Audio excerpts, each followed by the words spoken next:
Hello everyone, I'm Anuradha Kashyap, your biology mentor. Welcome to again my channel. आज जो last वाला topic हमने start किया हुआ है about the human physiology chapter that is respiration, breathing and respiration, जो NEET level पर हम तैयारी कर रहे हैं।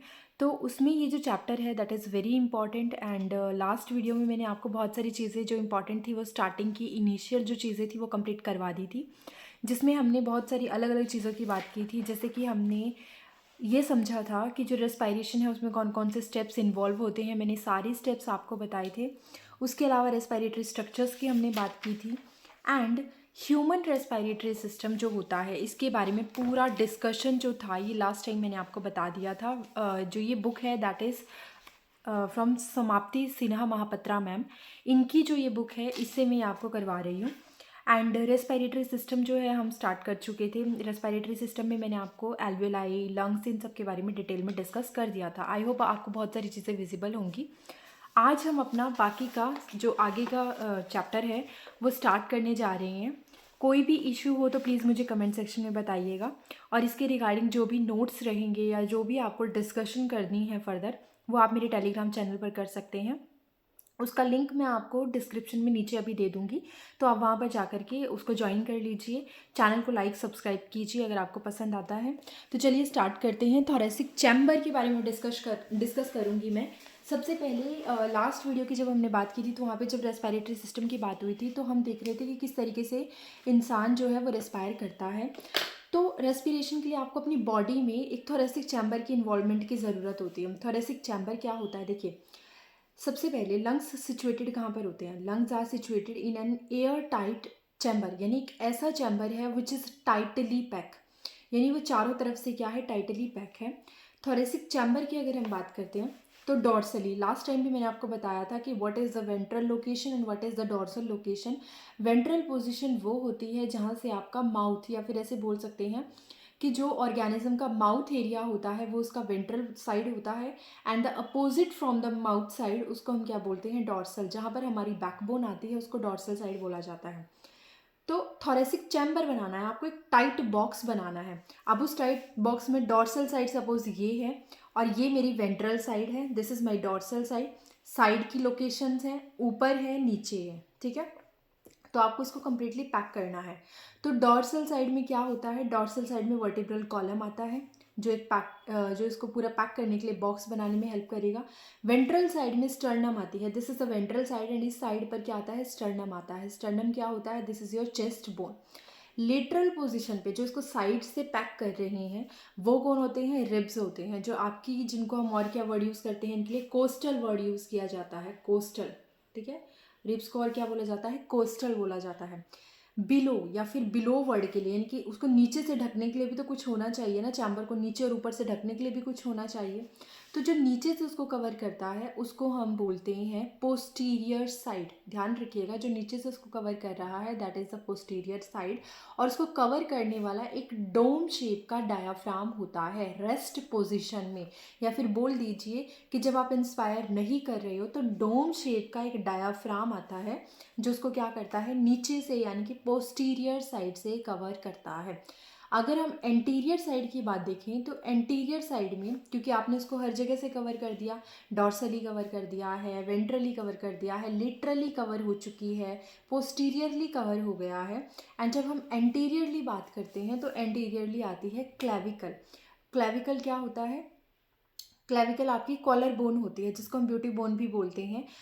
बेसिकली क्लेविकल का कोई रोल नहीं होता रेस्पायरेशन में, लेकिन फिर भी हम अगर एक बॉक्स बना रहे हैं तो उसको चारों तरफ से आप कवर कीजिए, तो उस कवरिंग का एक पार्ट होता है clavicle, but that not involve in respiration. In respiration के अंदर उसकी कोई इन्वॉल्वमेंट नहीं होती है, ठीक है। सेम चीज़ बोली है इन्होंने कि थोरेसिक चैम्बर को बनाने के लिए क्या क्या इन्वॉल्व है, डॉर्सली है वर्टिब्रल कॉलम, वेंट्रली है स्टर्नम, लेटरली है रिब्स और कोस्टल, और बिलो यानी कहाँ पर, पोस्टीरियर साइड में है डायाफ्राम। क्लियर। थोरेसिक चैम्बर के बारे में एक बात बोली गई है कि any change in its volume is reflected in the pulmonary volume, यानी कि अगर आपने इस बॉक्स को ज़्यादा बड़ा किया या आपने इस बॉक्स को छोटा किया तो इसके अंदर जो लंग्स रखे हुए हैं, यानी जो पल्मोनरी वर्ड जिसके लिए हम यूज़ कर रहे हैं, तो अगर आप इस बॉक्स के वॉल्यूम को बढ़ाते हो तो इस लंग्स के वॉल्यूम को भी आप क्या कर दोगे, इंक्रीज़ कर दोगे। अगर आप इस बॉक्स के वॉल्यूम को घटाते हो तो आप इस लंग्स के वॉल्यूम को भी क्या कर दोगे, डिक्रीज़ कर दोगे। यानी कि अगर कोई भी सिग्निफिकेंट चेंज आप इस बॉक्स के वॉल्यूम में देखोगे तो सेम चेंज आपको इस लंग्स के यानी पल्मोनरी वॉल्यूम में भी दिखाई देगा। ठीक है, सेम चीज़ यही बोली गई है। आप देखिए किस तरीके से उन्होंने डिफाइन किया है। डोर्सल साइड पे वर्टिब्रल कॉलम है, लेटरल साइड पे रिब्स दिखाई गई हैं, फ्रंट साइड यानी कि वेंट्रल साइड में स्टर्नम को यानी चेस्ट बोन को दिखाया गया है, पोस्टीरियर साइड में डायाफ्राम को दिखाया गया है एंड एंटीरियर पोजीशन पर क्लेविकल होता, लेकिन वो आपका रेस्पिरेशन में इन्वॉल्व नहीं होता है, इसीलिए उसको यूज़ नहीं किया गया है यहाँ पे। ठीक है, तो ये सारा मिलकर के क्या बना रहा है, एक बॉक्स बनाता है जिसको हम बोलते हैं थोरेसिक चैम्बर। अब हम बात करेंगे कि मैकेनिज़्म क्या है ब्रीदिंग की। ब्रीदिंग के लिए जो मैकेनिज़्म है उसके लेक्चर मेरे चैनल पर अलग से भी अपलोड हैं, अगर कोई स्टूडेंट देखना चाहता है तो वो अलग से जाकर के भी देख सकते हैं कि किस तरीके से मैकेनिज़्म होती है। मैंने वहाँ पर वाइट बोर्ड में ये चीज़ें समझाई हैं, बट अगर आप यहाँ से समझना चाहते हो तो you can continue it here, क्योंकि यहाँ पे आप एक रिदम में काम कर रहे हो तो वो भी आपके लिए अच्छा होगा। बाकी मैं वो चैनल जो है, सॉरी वो जो मेरा वीडियो का लिंक है वो मैं इस चैनल के नीचे दे दूँगी, इस वीडियो के नीचे डिस्क्रिप्शन में मैं आपको दे दूँगी उसका लिंक, आप वहाँ से जाकर के देख सकते हैं। इसके अलावा एक प्लेलिस्ट जब इसकी बनेगी कंप्लीट तो वहाँ पे भी वो आपको मिल जाएगी। ठीक है, तो चलिए मैकेनिज्म ऑफ ब्रीदिंग की बात करते हैं। सबसे पहले तो कौन कौन सी मसल्स इन्वॉल्व होंगी ब्रीदिंग में। देखो सबसे इंपॉर्टेंट दो ही मसल्स के बारे में याद रखिएगा। एक तो ये वाली मसल जो ये डायाफ्राम है ना आपका, ये डायाफ्राम आपका जिस मसल का बना हुआ होता है, मैं लिख देती हूँ यहाँ पे, इस डायाफ्राम का फ्रेना भी बोलते हो बच्चों, फ्रेना। ठीक है, तो फ्रेना में आपकी कौन सी मसल्स होती हैं, फ्रेनिक मसल्स होती हैं, फ्रेनिक मसल। अब यही वो मसल्स हैं जो आपकी मूव करेंगी, इनको रेडियल मसल्स भी बोलते हैं हम। ये क्या करते हैं, कॉन्ट्रैक्ट करती हैं या फिर ये रिलैक्स करती हैं और उसी के बेस पे आपके डायाफ्राम की पोजीशन भी चेंज होती है। दूसरी मसल कौन सी होती है, इंटरकोस्टल मसल। अब ये कैसे है, बहुत सारे बच्चों को नहीं समझ में आता। सपोज कर लीजिए एक मसल है, एक रिब है, ठीक है, ये ऊपर वाली रिब है, इसको मैंने एक चाय का कप कंसिडर किया है, और एक ये दूसरे वाली रिब है, इसको भी मैंने सेकेंड चाय का कप कंसिडर किया है। एक तरीके से मान लेते हैं कि ये मेरी एक रिब है, ये मेरी दूसरी रिब है ना, अपर रिब और लोअर रिब। इसमें क्या होगा, जो रिब के साथ मसल आउटर साइड से अटैच होगी, जैसे कि पहले वाली फर्स्ट रिब की अपर सरफेस से अटैच होगी और सेकंड रिब के लोअर सरफेस से जाकर, यानी वो बाहर से अटैच हो गई है, तो उसको हम ट्रीट करते हैं एज एक्सटर्नल इंटरकोस्टल मसल। ठीक है, एंड जो मसल पहले कप के लोअर साइड से और दूसरे कप के अपर साइड से अटैच हो जाती है, यानी अंदर से अटैच हो जाती है, उसको हम कंसिडर करते हैं IICM, that is intercostal muscle, या क्या बोल सकते हो इसको आप, इंटरनल इंटरकोस्टल मसल। इसको क्या बोल सकते हो, एक्सटर्नल इंटरकोस्टल मसल। अब जो इन्वॉल्व होती है किसमें, रेस्पायरेशन में, तो रेस्पायरेशन में वैसे तो दोनों इन्वॉल्व होती है ना, दोनों ही इन्वॉल्व होती हैं, बट जो मेजर इन्वॉल्वमेंट रहेगी वो रहती है एक्सटर्नल इंटरकोस्टल मसल की। Reason, external intercostal muscle normal breathing में इन्वॉल्वमेंट दिखाता है, और जो इंटरनल इंटरकोस्टल मसल्स होती हैं ये जब कॉन्ट्रैक्ट करती हैं तो फोर्सफुल रेस्पायरेशन में हेल्प करती हैं। तो आपको दोनों मसल्स दिखाई दे रही हैं कि डायफ्राम तो इन्वॉल्व है ही ब्रीदिंग में, उसके अलावा इंटरकोस्टल मसल्स भी इन्वॉल्व होती हैं, which are located between the ribs, एक और दो, इन दोनों रिब्स के बीच में लोकेटेड होती हैं। तो इसको हम बोलते हैं इंटरकोस्टल मसल। ये दो तरह की होती हैं, इंटरनल इंटरकोस्टल मसल जो कि रिप्रेजेंट किया जाता है IICM से, और एक होती है एक्सटर्नल इंटरकोस्टल मसल जिसको हम रिप्रेजेंट करते हैं EICM से। ठीक है, तो यहाँ पर इन्होंने दिखाया हुआ है कि जो आउटर साइड से है ब्लू में वो EICM है, जो अंदर से है वो ICM है। अब मेजर ये समझना होगा कि हम रेस्पिरेशन करते कैसे हैं। तो रेस्पिरेशन के लिए बेटा आपको ये देखना होगा कि वॉल्यूम में क्या चेंज है और प्रेशर में क्या चेंज है। प्रेशर और वॉल्यूम ये दो ऐसे वेरिएबल हैं जो जिनके ऊपर डिपेंड करता है कि इंस्पायरेशन होगा या एक्सपायरेशन होगा। ठीक ठीक है।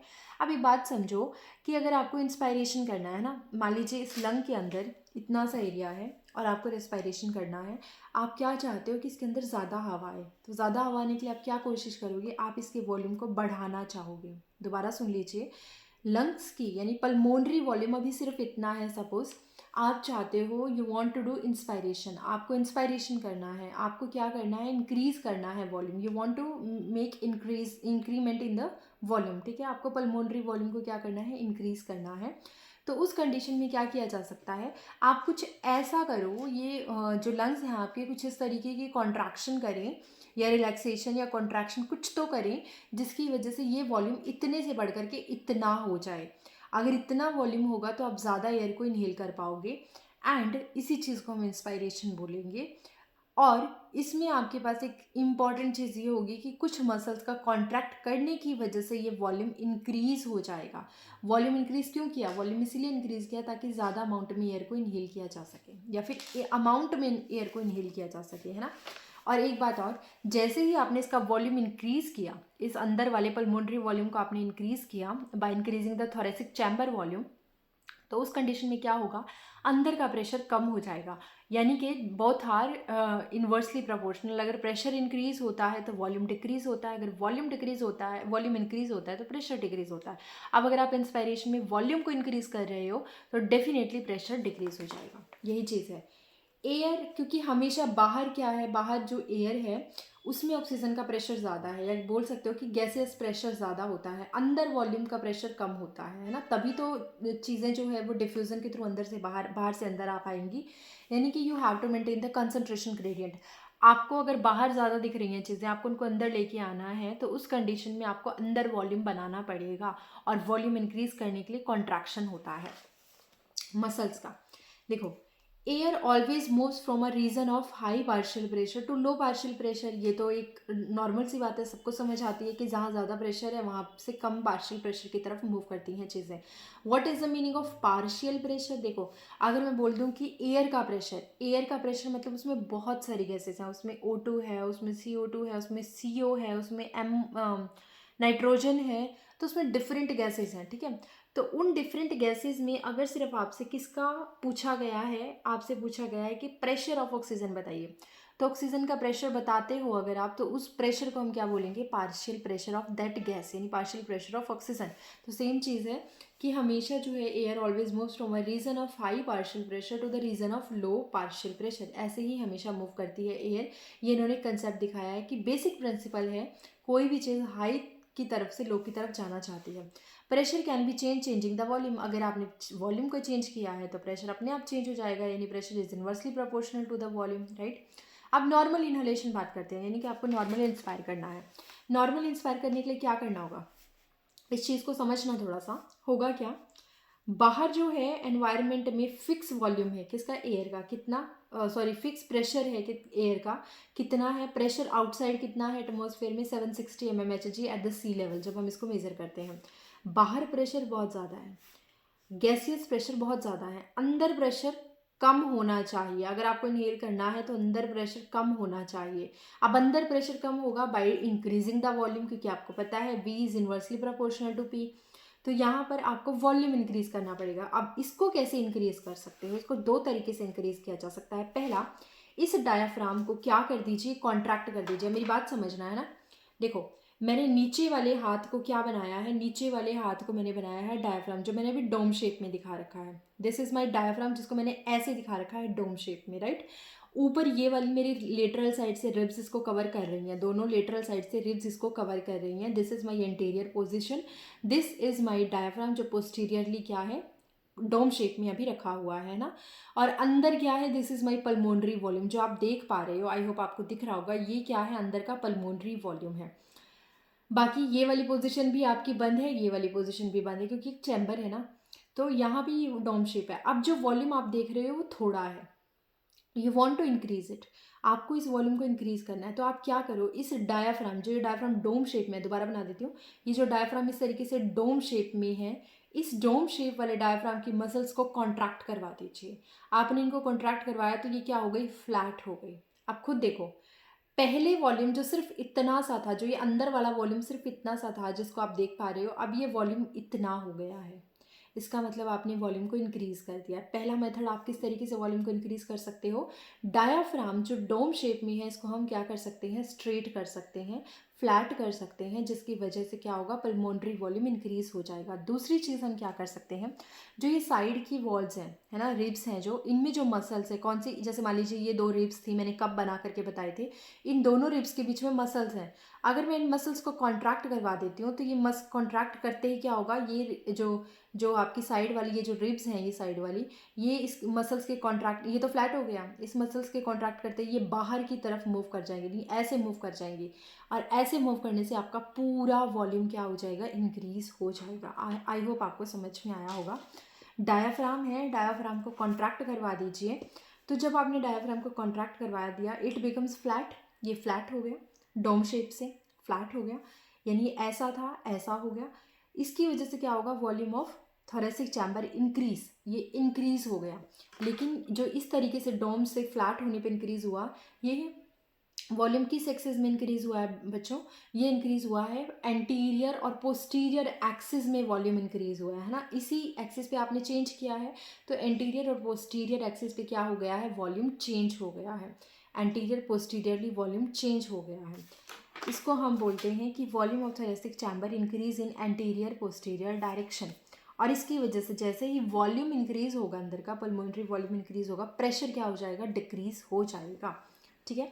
और प्रेशर के डिक्रीज होते ही बाहर का प्रेशर ज़्यादा था तो वो क्या होगा, अंदर आ जाएगी। लेकिन साथ में आप एक और काम करते हैं, आपकी बॉडी में और भी चीज़ें होती हैं।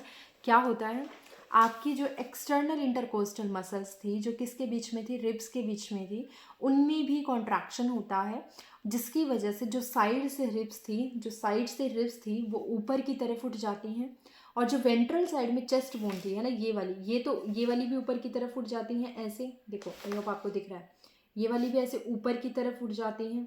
कब, जब एक्सटर्नल इंटरकोस्टल मसल कॉन्ट्रैक्ट करती है। और ये जो स्टर्नम आपको दिख रही है, ये भी ऊपर की तरफ यानी आगे की तरफ उठ जाती है, तो इससे भी वॉल्यूम क्या होता है, इंक्रीज होता है। सॉरी, तो ribs and sternum moves outward and upward, बिल्कुल, and the volume of thoracic chamber and lungs increase in dorso ventral direction. Dorso ventral क्यों बोला, क्योंकि वेंट्रल पोजीशन में स्टर्नम था, इसीलिए जब यहाँ का वॉल्यूम इंक्रीज होगा तो वो कौन सी डायरेक्शन में होगा, डोर्सो वेंट्रल डायरेक्शन में होगा, और उसकी वजह से फिर से प्रेशर डिक्रीज हो जाएगा और एयर क्या हो जाएगी, अंदर आ जाएगी, एयर कम्स इन, ठीक है। ये थी नॉर्मल इंस्पायरेशन या नॉर्मल इनहेलेशन। सेम चीज़ इन्होंने यहाँ पे लिखी हुई है, मैं एक बार फिर से क्लियर कर देती हूँ। For normal inhalation to occur, pressure outside, जो आउटसाइड का प्रेशर है, एटमॉस्फेरिक प्रेशर है, should be more than the pressure inside as indicated in the flow chart, जैसा कि यहाँ पे दिखाया गया था। टू चेंज पी इनसाइड, अगर आपको अंदर का प्रेशर चेंज करना है तो आपको वॉल्यूम को चेंज करना होगा, volume should be changed. To decrease P inside, यानी कि प्रेशर अगर आपको अंदर का कम करना है इनहेलेशन के लिए, तो वॉल्यूम को इंक्रीज करना पड़ेगा। वॉल्यूम कैसे इंक्रीज कर सकते हो, आप डायाफ्राम को कॉन्ट्रैक्ट करवा दीजिए, डायाफ्राम कॉन्ट्रैक्ट होकर के डोम शेप से फ्लैट शेप में आ जाएगा। दूसरी चीज़ आप क्या कीजिए, जो जो एक्सटर्नल इंटरकोस्टल मसल है, ये रिबकेज है साइड में, जो एक्सटर्नल इंटरकोस्टल मसल्स हैं इनको कॉन्ट्रैक्ट करवा दीजिए। इनके कॉन्ट्रैक्ट करवाने से रिब्स एंड स्टर्नम क्या हो जाएंगी, ऊपर की तरफ उठ जाएंगी, और इनके ऊपर उठते ही वॉल्यूम अंदर का क्या हो जाएगा, इंक्रीज हो जाएगा, और प्रेशर डिक्रीज हो जाएगा। प्रेशर बाहर ज़्यादा था तो प्रेशर अंदर आ जाए, एयर जो है वो अंदर आ जाएगी।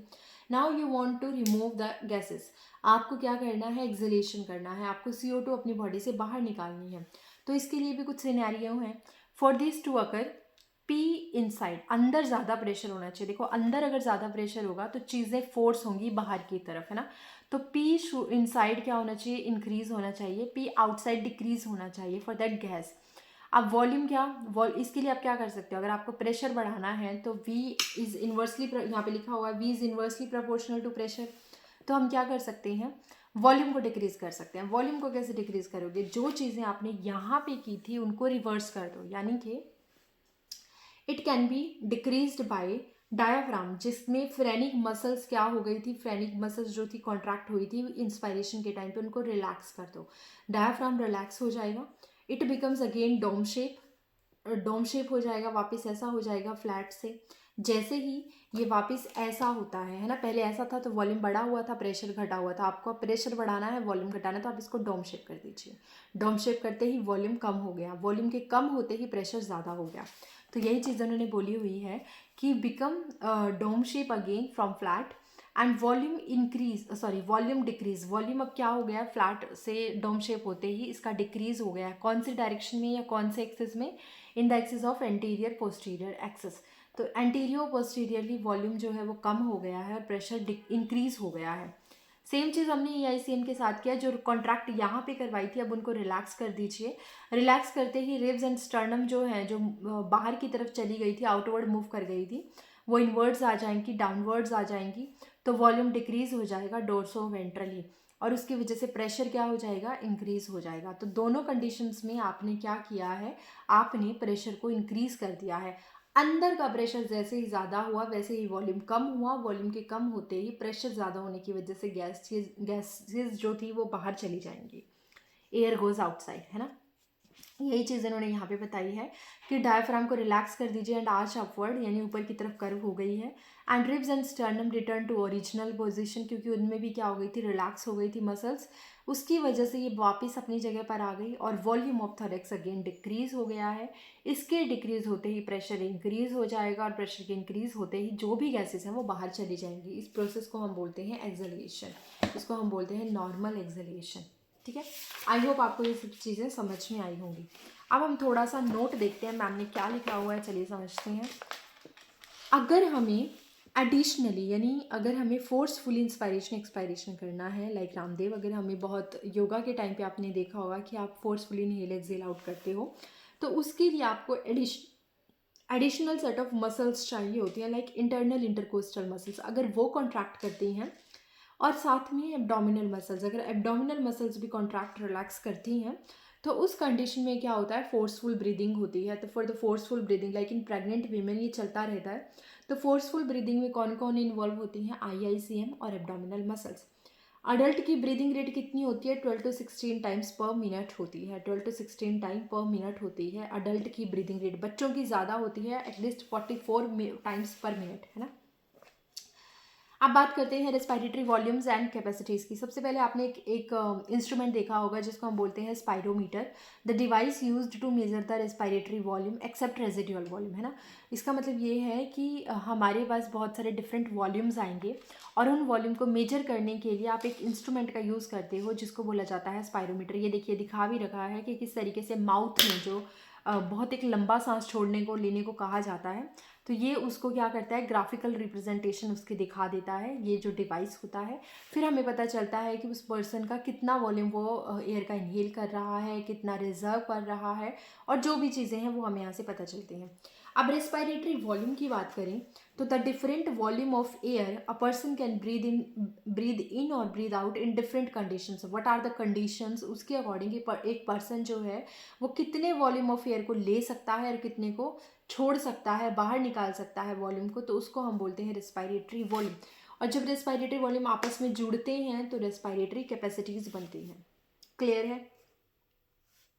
ओके, अब देखो टाइडल वॉल्यूम। टाइडल वॉल्यूम क्या है, the amount of air that a person can normally inhale और एक्सहेल। एक बहुत ही नॉर्मल कंडीशन में कोई इंसान बैठा हुआ है, सपोज मैं हूँ इस टाइम पर बहुत नॉर्मल कंडीशन में हूँ, कोई एक्सरसाइज नहीं हुई है अभी, या फिर कोई ऐसी कंडीशन नहीं है जहाँ से हम भाग करके आए हैं, हम बहुत नॉर्मली स्मूथली हम सांस ले रहे हैं, तो उस टाइम पर जो हम वॉल्यूम ऑफ एयर को इनहेल करते हैं that is our tidal volume, जिसका अमाउंट होता है 500 ml। ठीक है, तो amount of air that a person can normally inhale or exhale, that is tidal volume around 500 ml. इसके अलावा मिनट रेस्पिरेटरी वॉल्यूम क्या होता है, the amount of air inspired per minute equals to tidal volume into breathing rate. आपने tidal volume को यानी 500 ml को जब अपनी ब्रीदिंग रेट से मल्टीप्लाई किया तो आपको क्या मिलता है, पर मिनट जो वॉल्यूम आएगा, इसको हम बोलते हैं मिनट रेस्पिरेटरी वॉल्यूम। ठीक है, कितना रहता है, 6000 to 8000 के अराउंड रहता है। इसके अलावा यहाँ से हम इसको समझने की कोशिश करते हैं। देखो एक ग्राफ दिया गया है, इस ग्राफ में एक एक्सिस है, इस एक्सिस पर मैं वैल्यू लिख रही हूँ। तो मान लीजिए ये ग्रीन वाला जो दिखाया गया है दैट इज़ माई 500 ml। ठीक है, मेरे पास स्पेस नहीं है, अदरवाइज मैं आपको अलग से समझाती। Okay, let me give me 1 minute. यहाँ पे मैं आपको समझाती हूँ, आई होप ये आपको विजिबल होगा। यहाँ पे हम समझने की कोशिश करते हैं कि टाइडल वॉल्यूम और ये जो चीज़ें बता रखी हैं वो क्या हैं। देखो, एक मैंने ग्राफ बना लिया कुछ इस तरीके से।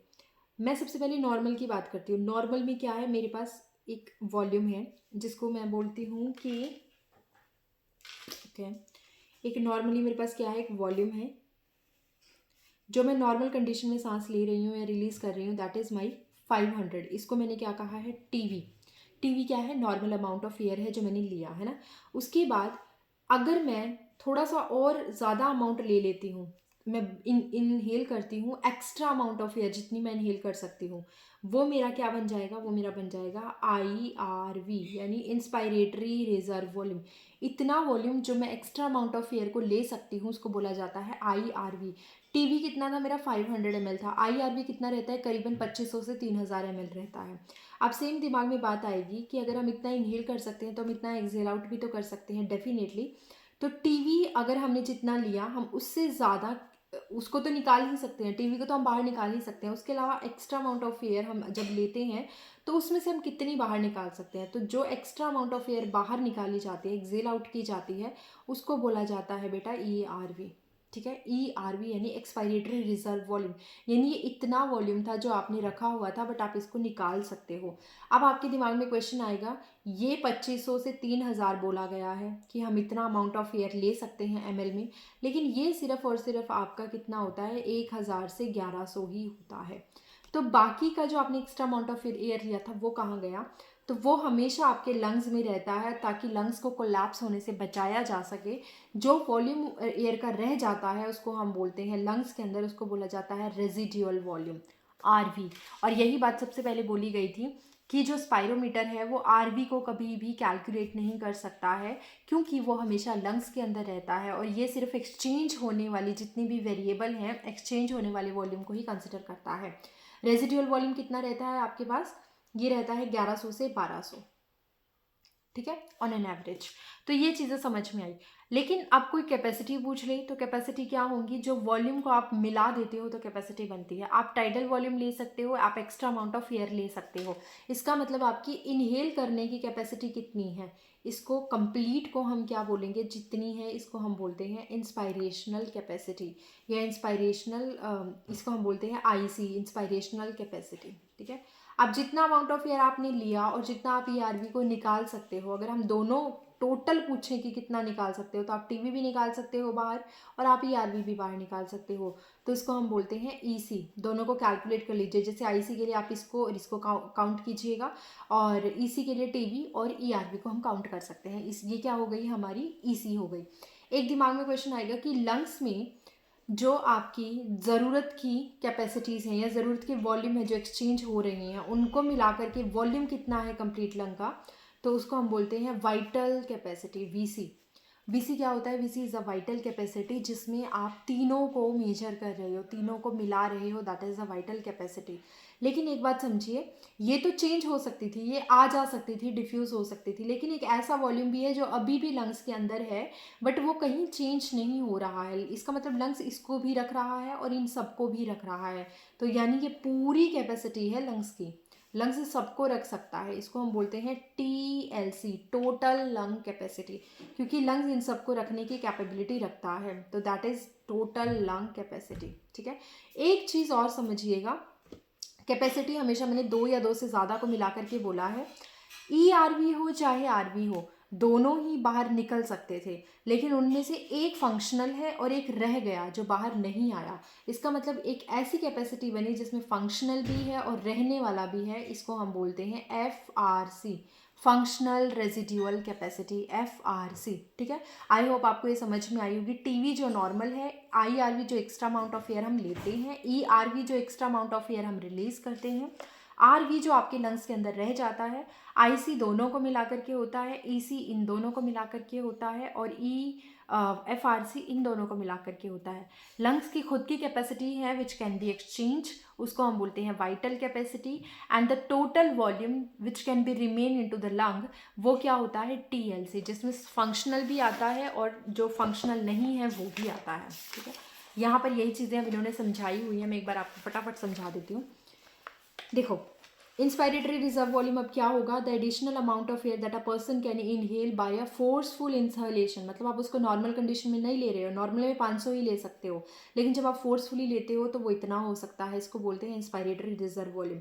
एक्सपायरेटरी रिजर्व वॉल्यूम वो होता है the amount of air, the additional amount of air that a person can exhale by a forceful exhalation, उसको हम क्या बोलते हैं, एक्सपायरेटरी रिजर्व वॉल्यूम। ठीक है, रेजिडुअल वॉल्यूम क्या होगा, रेजिडुअल वॉल्यूम होता है the amount of air which is always present in lungs even after forceful exhalation. चाहे आप ERV को पूरा निकाल दो बॉडी से, लेकिन फिर भी हम आपके लंग्स में कुछ ना कुछ वॉल्यूम रह जाएगा, उसको बोला जाता है रेजिडुअल वॉल्यूम, जिसका अमाउंट होता है 1100 से 1200 ml। आप कैपेसिटीज़ की बात करते हैं, by adding up a few respiratory volume, जो आप वॉल्यूम को क्या कर देते हो, ऐड ऑन कर देते हो, उनकी वजह से कैपेसिटीज़ आती हैं। One can derive various pulmonary capacities which can be use in clinical diagnosis, इनको आप यूज़ कर सकते हो। पहली inspiratory capacity, the total amount of air a person can inhale after normal exhalation. आपने नॉर्मली 500 ml एक्सेल कर दिया, ठीक है, अब उसके बाद आप क्या ले सकते हो, एडिशनल आप क्या क्या ले सकते हो, आप TB ले सकते हो, आप एडिशनल अमाउंट ऑफ एयर ले सकते हो, उसको आप क्या बोलोगे, इंस्पायरेटरी कैपेसिटी। एक्सपायरेटरी कैपेसिटी क्या हो सकती है, आपने नॉर्मली जो टाइडल वॉल्यूम था उसको इनहेल कर लिया है ना, अब आप उसमें उसके बाद क्या कर सकते हो, एक्सेल कितना कर सकते हो नॉर्मल इनहेलेशन के बाद, the total amount of of air a person can exhale after a normal inhalation. आपने 500 ml तो ले लिया, लेकिन आप कितना रिमूव कर सकते हो, वो होता है टाइडल वॉल्यूम भी आप रिमूव कर सकते हो जितना आपने नॉर्मली लिया है, और उसके अलावा आप ERV भी रिमूव कर सकते हो। फंक्शनल रेजिडुअल कैपेसिटी क्या होती है, the total amount of air that is present in lungs after a normal exhalation. आपने ERV को बाहर निकालने की, नॉर्मल एक्सहेलेशन बोला इन्होंने, TB को आपने बाहर कर दिया है, उसके बाद क्या क्या बचा, ERV और RV, इसको बोला जाता है functional residual capacity. Vital capacity क्या होगी, the total amount of air a person can exhale after forceful inhalation. Forcefully inhale करने के बाद आपके पास सब कुछ आ जाता है, तीनों चीज़ें आ जाती हैं जिसमें मैंने वाइटल कैपेसिटी का बताया था। और the total amount of air a person can inhale after a forceful exhalation, same चीज़ है, तीनों को आप इसमें काउंट कर सकते हो। जो पीछे ग्राफ समझाया हो उससे आपको समझ में आ गया होगा। टोटल लंग कैपेसिटी क्या होती है, the total amount of air present in lungs after a forceful inhalation. ये सारा मिला दीजिए या कैपेसिटीज़ की टर्म में मिला दीजिए तो आपको ये मिल जाएगी टोटल लंग कैपेसिटी। ठीक है, ये मैंने अपनी एक ग्राफ में और समझाया हुआ है रेस्पायरेशन वाले में, वो वीडियो मैं लगा दूंगी अगर मुझे मिलती है कहीं पर, अदरवाइज मैं इसके लिए एक सेपरेट भी बना दूंगी। आप मुझे कमेंट सेक्शन में बताना अगर आप बच्चों चाहते हो कि मैं इस पर वीडियो बनाऊं वॉल्यूम और कैपेसिटी पे, तो आप मुझे कमेंट सेक्शन में ज़रूर बताना, ठीक है, मैं सेपरेट वीडियो बना दूंगी एक। ये ग्राफ की तरीके से आपको समझाया गया है, इसमें TB नॉर्मल है, एक्स्ट्रा अमाउंट ऑफ IRV ले लिया तो ये IC बन गया, एक्स्ट्रा अमाउंट ऑफ एयर को एक्सेल आउट कर दिया, ERV को एक्सेल आउट किया तो दोनों को मिला करके EC बन गया। उसके अलावा ये इसको ERV और RV को मिला करके FRC बन गया है, और ये तीनों को मिला दोगे तो बन जाएगा आपका, किस किस को, TB को, IRV को, ERV को मिला दोगे तो VC बन जाएगा, और जब सबको मिला दोगे तो TLC बन जाएगा। ठीक है, आज के लिए इतना ही। नेक्स्ट वीडियो में मैं आपको बताती हूँ कि एक्सचेंज ऑफ गैसेस कैसे होते हैं, और जो मैंने फैक्टर आपको यहाँ बताए थे, आई होप आपको याद होगा, मेरी फर्स्ट वीडियो में मैंने आपको कुछ फैक्टर बताए थे, है ना, डिफ्यूज़न के कुछ फैक्टर बताए थे, तो वो सारे फैक्टर यहाँ पर डिस्क्राइब किए गए हैं जिनके बारे में हम डिस्कस करेंगे, और फिर हम देखेंगे कि एक्सचेंज ऑफ गैसेस कैसे होता है, ये सारी चीज़ें। तो चलिए आज के लिए बस इतना ही, नेक्स्ट वीडियो में मैं आपको आगे का कंप्लीट करवाती हूँ। Thank you.